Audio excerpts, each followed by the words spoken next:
S के Saraswat, mathematics teacher, JIMT school Bharatpur. 12th class का mathematics पढ़ाना हम स्टार्ट कर रहे हैं यहाँ पे। तो 12th में 16 टॉपिक हैं, उनमें से मैंने एक टॉपिक यहाँ आज सेलेक्ट किया है। उस टॉपिक का नाम है मैट्रिक्स, इसको हिंदी में बोलते हैं आव्यूह।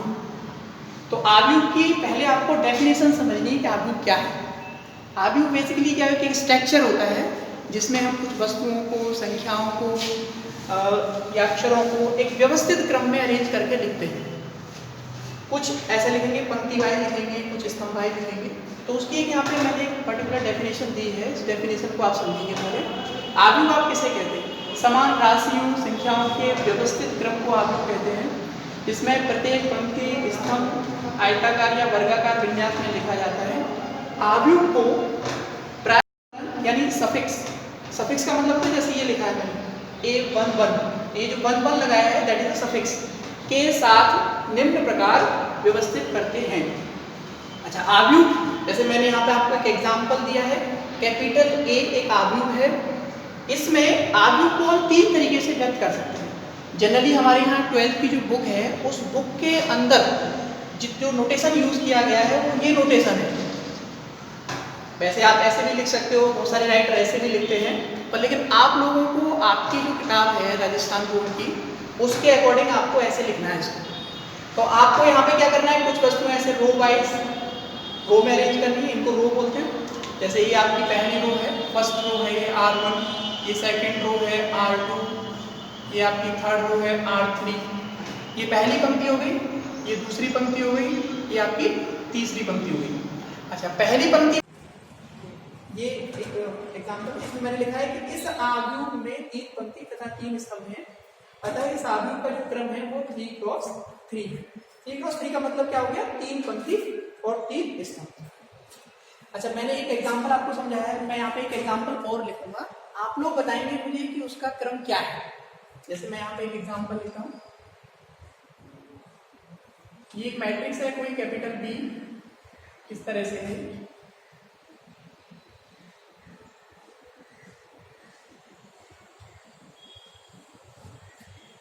इसमें देखो आप, ये पहली पंक्ति हो गई, ये दूसरी पंक्ति हो गई, ये तीसरी पंक्ति हो गई, ये पहला स्तंभ हो गया, ये दूसरा स्तंभ हो गया। यानी कि रो कितनी है इसमें? R1, ये दूसरी रो को मैंने बोला R2, ये रो है R3। इसमें कॉलम कितने? ये पहला कॉलम है C1, ये दूसरा कॉलम है C2। अब मैं आपसे कहूँ कि इस आव्यूह का क्रम बताइए आप। तो जैसे मैंने इस आव्यूह का क्रम बताया, इसमें कितनी पंक्ति थी? 3। स्तंभ कितने थे? 3। तो इसका क्रम क्या था? 3x3। अब इसमें पंक्तियों की संख्या क्या है? इसमें नंबर ऑफ रो क्या है? नंबर ऑफ रो है इसमें 3 और नंबर ऑफ कॉलम कितने हैं? 2। तो इसका जो ऑर्डर है that is the order of matrix is 3x2। ये इसका ऑर्डर है। इस आव्यूह का जब आप क्रम लिखोगे तो कितना लिखा जाएगा? 3x3। अच्छा, क्रम निकालने से एक फायदा और है, अगर आपको किसी मैट्रिक्स का क्रम पता हो तो आप ये बता सकते हो कि उस मैट्रिक्स के अंदर कितने नंबर ऑफ एलिमेंट हैं। जैसे यहाँ पर इस मैट्रिक्स का क्रम क्या था? ऑर्डर क्या था? 3x3। अब 3 का 3 में मल्टीप्लाई करो, 3 3 जा 9 हो गया। इस मैट्रिक्स के अंदर नंबर ऑफ एलिमेंट कितने होंगे? 9। आप काउंट कर सकते हो, 1 2 3 4 5 6 7 8। The number of matrix, number of element of the matrix is 9 because the order of the matrix is 3x3। ऐसे ही सेम मैं इस मैट्रिक्स की बात करूंगा, इसमें नंबर ऑफ रो कितनी थी? पंक्तियों की संख्या थी 3 और स्तंभ कितने थे? 2। अब इन दोनों को गुणा करो, मल्टीप्लाई करो, तो 3x3 कितना हो गया? 6। तो number of matrix, the number of element of the matrix of capital B is 6। यानी इस आव्यूह में उपस्थित अवयवों की जो संख्या है वो कितनी होगी? 6 होगी। आप काउंट कर सकते हो, 1 2 3 4 5 6। तो अगर आपको आव्यूह का क्रम पता चल जाए तो आप ये बता सकते हो कि उस आव्यूह के अंदर कितने अवयव होंगे। ठीक है, क्रम पहचान लेंगे आप इस तरह से। और बहुत सारे एग्जाम्पल्स हमारी बुक में दिए हुए हैं और मैं आपको एक एग्जाम्पल और यहाँ लिख दूंगा, तो उसको देख के आप क्रम को पहचानना सीख जाएंगे और नंबर ऑफ एलिमेंट के बारे में आप जान लेंगे। तो मैं यहाँ पे एक एग्जांपल और लिख रहा हूँ, एक एग्जांपल और लिख देता हूँ मैं यहाँ पे। तो जैसे ये सी कोई मैट्रिक्स है कैपिटल सी, इसमें एलिमेंट है 1 2 3 4 5 6 7 8 9 10 12 15 8 7 3 2 5 4 8 9, ये एक मैट्रिक्स है। अच्छा, इसमें सबसे पहले मैं आपको पूछूंगा कि इसमें इसका क्रम क्या है, इसका ऑर्डर क्या है। The order of matrix of capital C is, ये क्वेश्चन है। क्वेश्चन पूछेगा कि आप बताइए कि इस सी मैट्रिक्स का क्रम क्या है। तो इसके क्रम के लिए देखो, इसमें पहली पंक्ति है, दूसरी पंक्ति, तीसरी पंक्ति और चौथी पंक्ति, यानी नंबर ऑफ रो कितनी है 4 और नंबर ऑफ कॉलम कितने 1 2 3 4 और 5। तो आपको जब इसका क्रम लिखना है क्या लिखोगे आप, कितनी रो है 4 और कॉलम कितने 1 2 3 4 5, तो 4 क्रॉस, यानी इस मैट्रिक्स सी का जो ऑर्डर है, जो क्रम है, वो क्या है 4 क्रॉस 5। अब आपसे कोई पूछे कि आप बताओ आप इसमें नंबर ऑफ एलिमेंट कितने होंगे, ऑर्डर आपको बता दिया। उसने कहा कि अगर एक मैट्रिक्स है कैपिटल सी जिसका ऑर्डर 4 क्रॉस 5 है, तो आपको ये बताना है कि इस मैट्रिक्स में अवयवों की जो संख्या है वो कितनी है। तो आप कैसे बताएंगे, इस 4 का 5 में गुणा कर लो, ये 5 जगह कितना हो जाएगा 20। अच्छा, इसमें आप काउंट करके देखो 1 2 3 4 5 6 7 8 9 10 11 12 13 14 15 16 17 18 19 20, यानी इस मैट्रिक्स सी के अंदर उपस्थित अवयवों की जो संख्या है वो कितनी है 20। तो क्रम से हमें ये पता चल जाता है कि उस मैट्रिक्स के अंदर कितने अवयव हैं। तो मैट्रिक्स पढ़ने से पहले आपको क्या करना है, जो भी मैं बोर्ड पे यहाँ लिखता हूँ इसको आपको फेयर कॉपी में कॉपी लेके बैठना है, पेन लेके बैठना है, केवल वीडियो नहीं सुननी है लेटते लेटते, इसको आपको लिखना है उस कॉपी में। तो डेफिनेशन को लिखना है, उसके बाद उसका एग्जाम्पल लिखना है, फिर मैंने ये 2-3 एग्जाम्पल दिए इन्हें देखना है, फिर बुक में ऐसे क्रम के बहुत सारे एग्जाम्पल दिए हैं उनको देखने की कोशिश करनी है। तो मैंने यहाँ पर आपको डेफिनेशन समझा दी, आव्यूह का क्रम समझा दिया, इसके बाद इसमें आप और इसके आगे बढ़ेंगे। ठीक है, तो आपने आव्यूह की डेफिनेशन समझ ली, आव्यूह का क्रम समझ लिया कि आव्यूह का क्रम क्या होता है। इसके बाद एक और डेफिनेशन है आव्यूह की, आव्यूहों की तुल्यता, यानी कंपेरेबल मैट्रिसेस। कंपेरेबल मैट्रिसेस कौन सी होती है, किस किस मैट्रिक्स को आप कहेंगे सब ये कंपेरेबल है। कंपेरेबल का मतलब हुआ कि ऐसे दो आव्यूह जिनके क्रम क्या हो समान हो, यानी पहले आव्यूह का जो क्रम है वही क्रम क्या होना चाहिए दूसरे आव्यूह का होना चाहिए। अगर आव्यूहों के क्रम समान है तो उनको हम लोग क्या बोलेंगे कि दोनों मैट्रिक्स कैसी है कंपेरेबल है, यानी दोनों मैट्रिक्स कैसी है तुल्य, इनकी तुलना कर सकते हो आप। तो यहाँ पे डेफिनेशन है कि दो आव्यूह कैपिटल ए तथा कैपिटल बी तुल्य आव्यूह कहलाते हैं यदि वे समान क्रम के हो, अर्थात दैट इज उनमें पंक्तियों तथा स्तंभों की संख्या समान हो। आव्यूह कैसे होने चाहिए, जिनमें पंक्तियों तथा स्तंभों की संख्याएं समान हो, तो उन आव्यूह को हम लोग क्या बोलेंगे तुल्य। जैसे कैपिटल ए एग्जाम्पल है यहाँ पे, इसमें एलिमेंट है 3 4, एलिमेंट अंदर क्या है उससे मतलब नहीं, मतलब है क्रम से। तो मैं आपसे कहूंगा कि इस आव्यूह का क्रम बताओ मुझे, तो देखो इसमें कितनी पंक्ति है 2 पंक्तियां हैं और स्तंभ कितने 1 2 3, तो इसका क्रम क्या हुआ, इसका क्रम हुआ 2 क्रॉस 3। नंबर ऑफ एलिमेंट कितने हुए 6। ऐसे इसमें देखो, इसमें रो कितनी है 1 2, 2 पंक्ति है, पंक्ति को बोलते हैं रो, और कॉलम कितने स्तंभ 1 2 3, तो क्रम क्या हो गया इसका 2 क्रॉस 3। यानी इन दोनों आव्यूहों का जो क्रम है वो एक सा है, जबकि बी आव्यूह में उपस्थित अवयव क्या है अलग है, ए आव्यूह में उपस्थित जो अवयव है वो अलग है, लेकिन दोनों आव्यूहों का जो क्रम है वो क्या है एक सा। इसका भी क्रम 2 क्रॉस 3 है, इसका भी क्रम 2 क्रॉस 3 है, इसमें भी अवयव 6 है, इसमें भी अवयव 6 है, अतः ये दोनों आव्यूह कैसे हैं कंपेरेबल, यानी इन दोनों आव्यूह की आप तुलना कर सकते हो।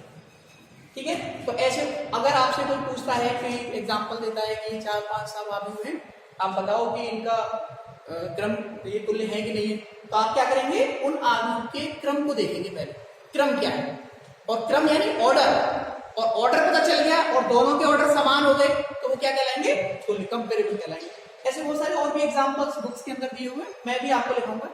मैं आपको यहाँ पे क्या करूंगा एग्जाम्पल जो बुक में है वो आप करेंगे एग्जाम्पल बुक्स। यहाँ मैं आपको पहले एक बार टॉपिक का इंट्रोडक्शन समझा देता हूँ, उसकी डेफिनेशन समझा देता हूँ, और उस अपनी जो बुक है राजस्थान वाली, उस बुक की एक्सरसाइज सॉल्व करेंगे हम यहाँ लाए। एक्सरसाइज के 1, 2, 3 जितने भी क्वेश्चन है सिस्टमेटिक तरीके से मैं lecture wise, first lecture second lecture ऐसे करके कंप्लीट करने की कोशिश करूँगा, और ये देखूंगा कि कितने लेक्चर में कौन सा टॉपिक कवर होता है। उससे पता चल जाएगा कि हमें मैट्रिक्स पढ़नी है तो उसमें से कितने लेक्चर पढ़ने हैं, तो इस टॉपिक को पढ़ने के लिए इतने लेक्चर चाहिए। ठीक है, इसके बाद यहाँ 3 डेफिनेशन आप समझ चुके हो, आप आव्यूह की परिभाषा समझ चुके हो, आप आव्यूह का ऑर्डर समझ चुके हो, ऑर्डर क्या होता है, और तीसरी चीज आप उसकी तुल्यता समझ चुके हो कि तुल्यता क्या होता है। इसके बाद यहाँ पर कुछ आव्यूह के प्रकार हैं कि आव्यूह कितने तरीके के होते हैं। पंक्ति आव्यूह है, स्तंभ आव्यूह है, किस तरह का आव्यूह है, ये वर्ग आव्यूह है। तो वो जो आव्यूहों के नाम है वो उनकी डेफिनेशन पे डिपेंड करेंगे। उसकी डेफिनेशन ये है तो इसको हम ये बोलेंगे। भाई डेफिनेशन के अकॉर्डिंग ही हर चीज को आप परिभाषित करते हो। जैसे आप आव्यूह को परिभाषित करते हो तो उसकी एक पर्टिकुलर परिभाषा है, क्रम को परिभाषित करते हो तो क्रम की एक पर्टिकुलर परिभाषा है, तुल्यता को परिभाषित किया तो उसकी भी एक डेफिनेशन है। तो ऐसे ही टाइप ऑफ मैट्रिक्स जो आगे वाला टॉपिक है उसमें मैं आपको बताऊंगा कि कितने प्रकार के आव्यूह होते हैं, कितने प्रकार की मैट्रिक्स होती है, और उन मैट्रिक्स की टाइप्स की हर टाइप की डेफिनेशन में आपको। अब क्लास होती तो क्लास में तो मैं क्या करता, टॉपिक डालता और बोल देता, बच्चे लिख लेते डेफिनेशन। लेकिन यहाँ पर मैं आपको बोर्ड पर पूरी डेफिनेशन लिख के दे रहा हूँ। ऐसा नहीं मैं बोल रहा हूँ आप लिख नहीं पाए, आप वीडियो नहीं कर पाए कुछ भी, ये कोई बहाना ना बना के आपको क्या करना है, अपनी कॉपी में इस पूरी डेफिनेशन को लिखना है। ये जो लेक्चर है ये स्पेशली उन विद्यार्थियों के लिए है जो 11 के बाद 12 में आए, क्योंकि उन विद्यार्थियों को नहीं पता एबीसीडी क्या है, 12वीं की मैथमेटिक्स की क्या एबीसीडी उन्हें कुछ नहीं पता। भाई 11वीं का मैथ पढ़ा है, 11वीं के बारे में पता है, मैट्रिक्स एक नया टॉपिक है, इसके बारे में कुछ नहीं पता है। तो मैं बिल्कुल एकदम जीरो लेवल से एकदम समझाते हुए कि परिभाषाएं कैसे परिभाषित करते हैं, उनको कैसे समझते हैं, इस तरीके से आपको बताने की कोशिश यहाँ पे कर रहा हूँ। और मैं आशा करता हूँ कि आप लोग इसको कॉपी में बाकायदा अच्छी तरीके से लिखेंगे। और जब भी हमारी ऑफलाइन क्लास होगी या एमपी स्कूल की, उस ऑफलाइन क्लास में सभी विद्यार्थियों को मुझे ये लेक्चर चेक कराना है कि सर आपने जो लिखाया था बोर्ड पे वो हमने ये लिखा, ये हमारी पेयर है। ठीक है, तो इसी तरीके से जब तक हम ऑनलाइन पढ़ रहे हैं तब तक इस प्रोसेस को हम कंटिन्यू करेंगे इसी तरीके से। तो अब मैं आपको जो डेफिनेशंस लिखाऊंगा type of matrix, type of matrix में मैं आपको बता रहा कि कितने प्रकार के आव्यूह होते हैं। तो उसमें एक पहला है आयताकार आव्यूह, इसको इंग्लिश में बोलते हैं रेक्टेंगुलर मैट्रिक्स। अच्छा, रेक्टेंगुलर मैट्रिक्स क्या होते हैं? एक ऐसी मैट्रिक्स जिसमें पंक्ति तथा स्तंभों की जो संख्या है वो समान नहीं होनी चाहिए, अलग अलग होनी चाहिए। यानी वह आव्यूह जिसमें पंक्तियों तथा स्तंभों की संख्या बराबर नहीं होती, आयताकार आव्यूह कहलाता है। यानी जितनी पंक्ति है उसके अंदर उतने स्तंभ उसमें नहीं होने चाहिए। स्तंभ क्या होने चाहिए, या तो कम हो या ज्यादा हो। जैसे यहाँ पर एग्जांपल मैं आपको दे रहा हूँ, यहाँ पर देखो रो कितनी है, ये पहली रो है R1, ये दूसरी मैंने बोल दिया R2, ये आपका पहला कॉलम है C1, ये आपका दूसरा कॉलम है C2, ये तीसरा। यानी 2 पंक्तियां हैं इसमें, और कॉलम कितने हैं इसमें 3, यानी 2 पंक्ति और 3 स्तंभ है इसके अंदर। अतः ये जो आव्यूह है ये कैसा है, आयताकार आव्यूह। आव्यूह तो है लेकिन उसका नाम क्या बन गया, आयताकार आव्यूह। आयताकार क्यों हो रहा है, क्योंकि इसमें स्तंभ तथा पंक्तियों की संख्या समान नहीं है। ठीक है, ये पहला टाइप हो गया, टाइप ऑफ मैट्रिक्स, इसको आपको लिखना है कॉपी में। उसके बाद नेक्स्ट सेकंड, क्षैतिज आव्यूह, इंग्लिश में बोलते हैं इसको हॉरिजॉन्टल मैट्रिक्स। वह आव्यूह जिसमें स्तंभों की संख्या पंक्तियों की संख्या से अधिक हो, क्षैतिज आव्यूह कहलाता है। वह आव्यूह जिसमें स्तंभों की संख्या पंक्तियों की संख्या से क्या होनी चाहिए, अधिक। स्तंभों की संख्या, जैसे मैं यहाँ पे एग्जांपल दूं, मान लो ये कोई दूसरा आव्यूह है B, स्तंभों की संख्या पंक्तियों की संख्या से, पंक्तियों की संख्या अधिक हो स्तंभों की संख्या से, वह आव्यूह जिसमें स्तंभों की संख्या पंक्तियों की संख्या से अधिक हो क्षैतिज आव्यूह कहलाता है। तो स्तंभ बनाएंगे यहाँ पे 1 2 3 4 5 6।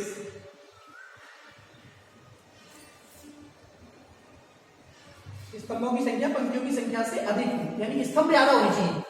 तो स्तंभ हो गए 1 2 3, एक और बना लेता हूँ 4 7 8, 1 2 3 स्तंभ है, इसमें 3 पंक्तियां हैं। हमें स्तंभ की संख्या क्या करनी है, ज्यादा करनी है, तो एक स्तंभ यहाँ और बना 7 9 10।